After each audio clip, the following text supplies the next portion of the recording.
റസൂലുള്ളാഹി സ്വല്ലല്ലാഹു അലൈഹി വസല്ലമ പറഞ്ഞു, മൻ കാനത്തി ദുനിയാ ഹമ്മ, ആരുടെയെങ്കിലും താല്പര്യം, നിയ്യത്ത്, ലക്ഷ്യം ദുനിയാവായാൽ ഫറഖല്ലാഹു അലൈഹി അംറ, അവന്റെ കാര്യങ്ങളെ അള്ളാഹു ചിന്ന ഭിന്നമാക്കി കളയും.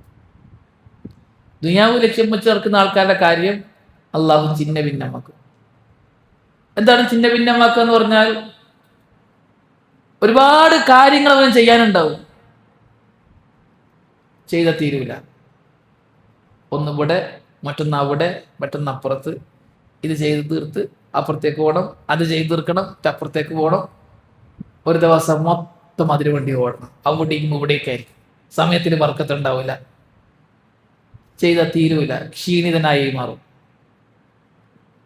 ഇനി ദുനിയാവിന് വേണ്ടിയിട്ട് അതും ഇതും ഓട് തന്നെ. നേരം വെളുക്കുമ്പോൾ ഓടാണ്, പകലന്തിയോളം ദുനിയാവിന് വേണ്ടി അവൻ ഇങ്ങനെ ഓടുക, അവിടേക്കും ഇവിടേക്കും ഓടാണ്. കാരണം അവന്റെ ലക്ഷ്യം എന്താ?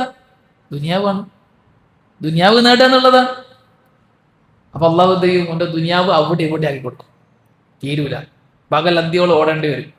മാത്രമല്ല, വജഅല ഫഖ്റഹു ബൈന ഐനൈഹി, അവന്റെ ദാരിദ്ര്യത്തെ അള്ളാഹു അവന്റെ കണ്ണിന്റെ മുമ്പിൽ വെച്ച് കൊടുക്കും. എപ്പോഴും ദാരിദ്ര്യം, തേച്ചപ്പാടില്ല, അധ്വാനിച്ചൊന്നും മതിയായിട്ടില്ല, ഇനിയും വേണം, ഇനിയും വേണം. കാരണം ഫഖറാണ്, ഉള്ളത് കൊണ്ട് തൃപ്തിപ്പെടാൻ അവന് സാധിക്കുന്നില്ല. അവന്റെ കണ്ണിന്റെ മുമ്പിൽ അള്ളാഹു അവന്റെ ഫഖർ വെച്ച് കൊടുക്കും. ഇനി ഇങ്ങനെ കാണുമ്പോ ഒക്കെ ദാരിദ്ര്യം, തേച്ചപ്പാടില്ലാത്ത, അതുകൊണ്ട് നീ ഇനിയും സമ്പാദിക്കണം എന്നുള്ള ചിന്ത ഇങ്ങനെ ഓടുക. അങ്ങനെ ദാരിദ്ര്യം തീരുന്നില്ല, സമ്പാദിക്കണമെന്ന ചിന്തയിൽ പകലന്തിയോളം ഓടി ഓടി കരച്ച് ക്ഷീണിതനായി രാത്രി വീട്ടിലെത്തി അവൻ കടന്നുറങ്ങുന്നു. അവൻ എന്താ നേടിയെന്ന് ചോദിച്ചാൽ, വലം യഅതി മിനദ് ദുനിയാ ഇല്ലാ മാ കുതിബ ലഹ്, അവന് ആകാശഭൂമികളെ പടക്കുന്നതിന്റെ 50,000 വർഷങ്ങൾക്ക് മുമ്പ് ദുനിയാവിൽ എന്തുണ്ടാകണോ എന്ന് അള്ളാഹു എഴുതി വെച്ചിട്ടുണ്ട്.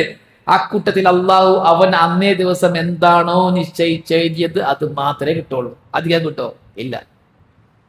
രാവിലെ മുതൽ വെതിര് വരെ ഓടിയല്ലേ, അതുകൊണ്ട് അധികം ഒന്നും കണ്ടില്ല. അള്ളാഹ് എന്താണോ അവൻക്ക് റിസ്കായി എഴുതിയത് അതെന്നെ കിട്ടുള്ളൂ.